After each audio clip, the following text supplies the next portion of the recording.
Alors Claire, merci d'avoir accepté cette interview. D'accord. Est-ce que tu veux bien te présenter, s'il te plaît? Alors, je m'appelle Claire Ogier, j'ai 34 ans, je suis ostéopathe depuis 2014 et j'ai suivi la formation fascia, formation suisse depuis 2017, une promotion 2017 à Lausanne. Ok, Puis, donc, je suis indépendante en tant qu'ostéopathe depuis 2020, parce qu'avant, j'étais diplômée de France, donc j'ai dû arriver en Suisse, refaire l'équivalence pour pouvoir être indépendante. ok, Et je l'ai eu en 2021, je crois. Donc, en tout cas, indépendante en tant qu'ostéopathe depuis 2021. Je travaille à Moudon, dans un cabinet avec deux autres ostéopathes. oui, Et puis, je suis en train de faire des démarches pour travailler un peu plus proche de chez moi, donc à Champagne. ok. C'est Donc, où Champagne? voilà. C'est où? Alors, c'est à côté de Grandson, dans la région d'Yverdon, Ok. les Bains. Voilà, donc étant maman d'une petite et puis un deuxième à venir, je prépare le rapprochement de la maison pour être un peu moins loin pour le travail. Ouais, je comprends. Voilà. Dis-moi, qu'est-ce qui t'a fait venir à la fasciathérapie du coup, à partir de l'ostéo? Alors en fait, on a abordé les fascias en ostéo, je crois que c'était en quatrième ou cinquième année. Ok. Euh, alors c'était une autre méthode d'approche, hein. En ostéo, on est plus dans le suivi des tissus libres jusqu'à un arrêt et on attend. Et enfin, voilà, c'est du suivi libre. Donc, c'est vraiment une méthode totalement différente. Mais j'ai tout de suite vraiment aimé cette approche des fascias, si bien que j'en ai fait mon mémoire de fin Ok. d'études, Ouais. mais sur la technique à grand bras de levier. Donc, c'est encore autre chose. Mais du coup, voilà, j'ai déjà fait mon mémoire de fin d'études sur les fascias. Et puis, c'est vrai que naturellement, du coup, j'ai voulu un peu développer la pratique des fascias et c'est un peu par hasard finalement, j'avais jamais entendu parler de fasciathérapie et en tapant sur internet fasciathérapie suisse, parce qu'on comptait déjà aller vivre en Suisse, donc je me suis dit autant se former là-bas. Euh, je suis tombée sur le site de l'école et du coup j'ai regardé un petit peu de quoi il s'agissait de la méthode d'Annie Bois et puis j'ai bien aimé. Alors, j'ai dit bah c'est parti, on commence la formation et puis on verra bien. Ok. Super. Et du coup, quel sujet tu veux aborder aujourd'hui? Alors moi, je voulais aborder bah, justement le fait d'être acteur de sa santé au quotidien Ok. pour bah, tout le monde en fait finalement, pas pas que les thérapeutes, vraiment d'ouvrir la fasciathérapie à tout le monde. C'est vrai qu'en tant qu'ostéopathe, moi j'ai mes patients, même en tant que fasciathérapeute, les patients ils viennent se poser sur la table et qu'on s'occupe d'eux finalement. Et c'est vrai que bah, la gymnastique sensorielle, par exemple, je la pratique pas tant que ça au cabinet, à moins de faire une séance de somatopsychopédagogie. Mais sinon, je la pratique pas. Et c'est vrai que les patients ont toujours une demande d'exercice. Qu'est-ce que je peux faire à la maison pour voilà. Et en ostéo, en tout cas dans ma formation, on n'a pas trop une culture d'exercice comme les physios. Ouais. Donc jusqu'à la fascia, à part étirer certains muscles ou comme ça, j'avais pas tellement de vrais conseils d'exercices qu'ils pouvaient faire à la maison, jusqu'à la gymnastique sensorielle. Voilà. Donc du coup, je leur parle de gym et puis à force qu'ils me demandent et qu'ils me demandent, et ben, ils m'ont inspiré à écrire un livre. Ouais. Donc j'ai vraiment schématisé région par région du corps. Voilà, vous avez mal à tel endroit, voilà comme ce que vous pouvez faire vous pour vous prendre en charge, pour vraiment vous libérer parce qu'on peut pas toujours avoir un rendez-vous d'urgence ou Ouais. voilà. Donc après c'est sûr que ça remplace pas les mains. Des fois il faut les mains dans tous les cas, mais au moins ils ont un outil qui peut être suffisant dans la plupart des cas pour vraiment soulager leur douleur tout seul.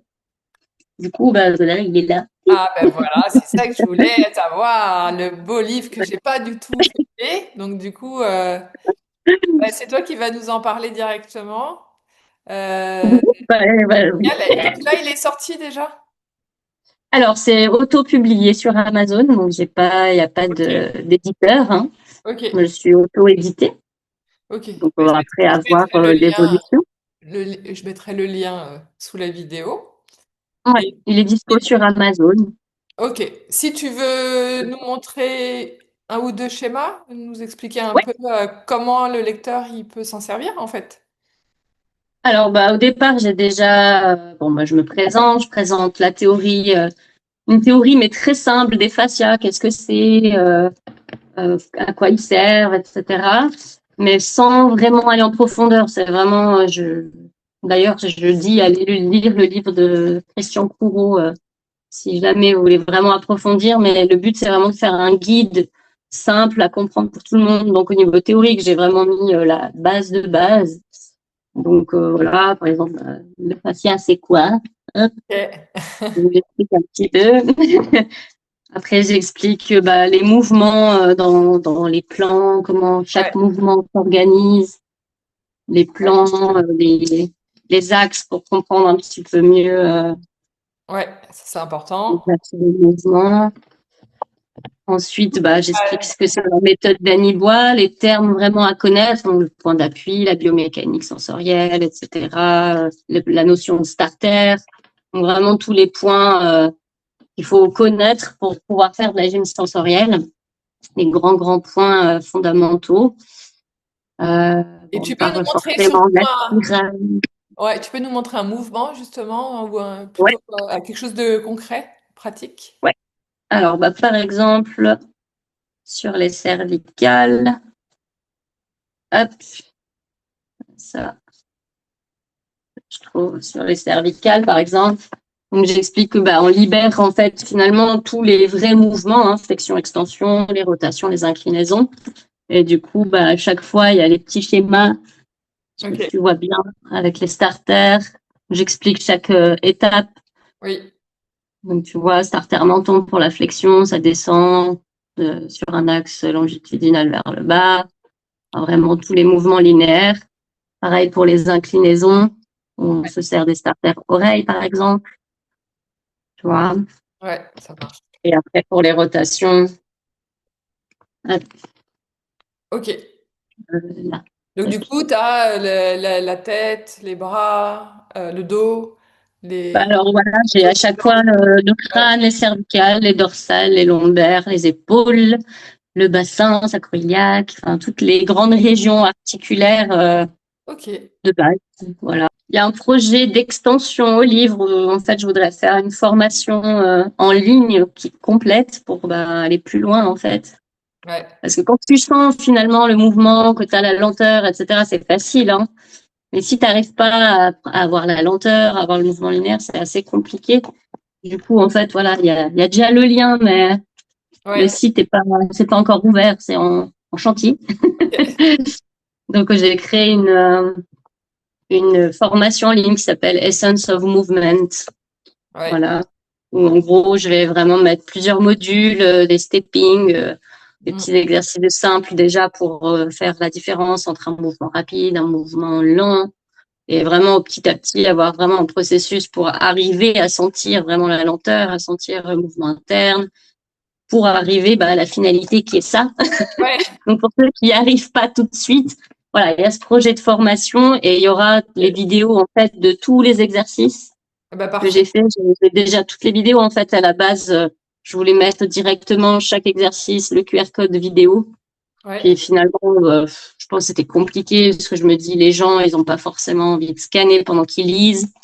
Ouais. Donc j'ai mis des schémas et voilà, dans la formation, il y aura les vidéos de tous les exercices où vraiment on se rend Ok. mieux compte de la lenteur, etc. Mais ça sera dans la formation du coup. C'est Ouais. plus. Voilà. C'est une bonne idée. Ok, super. Euh, Est-ce qu'il y a quelque chose que tu voudrais rajouter? Écoute, là comme ça, a Non, priori pas. je Mais, pense que voilà, le but c'était vraiment ça, c'était d'apporter un outil, un petit guide pour que chacun puisse se prendre en main, être acteur de sa santé au ouais, quotidien et pas toujours dépendre d'un thérapeute. Voilà. Exactement. Ouais, ouais, c'est Et que ça soit ouvert à tout le monde, c'est surtout ça, parce que nous, en tant que fasciothérapeute, on le fait régulièrement, mais, euh, mais ouais. les gens, dans la vie de tous les jours, ils n'ont pas forcément les outils. Mm. Donc voilà, c'est aussi une manière de faire connaître la méthode aussi, du coup. Bah oui. Voilà. Bon, bah, c'est super. Franchement, Claire, c'est une belle initiative. Et Merci. voilà, bah, je mettrai le lien pour que les gens aient commandent ton livre sous la vidéo. Et puis, Super, c'est on sympa. t'espère un grand succès. Oui, bon, c'est pas le but premier, mais Bah, quand on fait quelque chose, c'est toujours sympa oui, bah, c'est sûr que quand pourquoi on pas, est hein, lu. mais Comme, j'imagine si tu l'as fait, c'est pour être lu. Donc, oui, bah oui, bien sûr, le bien succès, sûr, je parle du nombre de personnes qui lisent tes écrits. C'est... certes. Ok, bah top. Bon, bah écoute, je te remercie. Et Merci à puis, toi. bah, à bientôt. Bonne journée. Bah oui. Bonne journée. Ciao.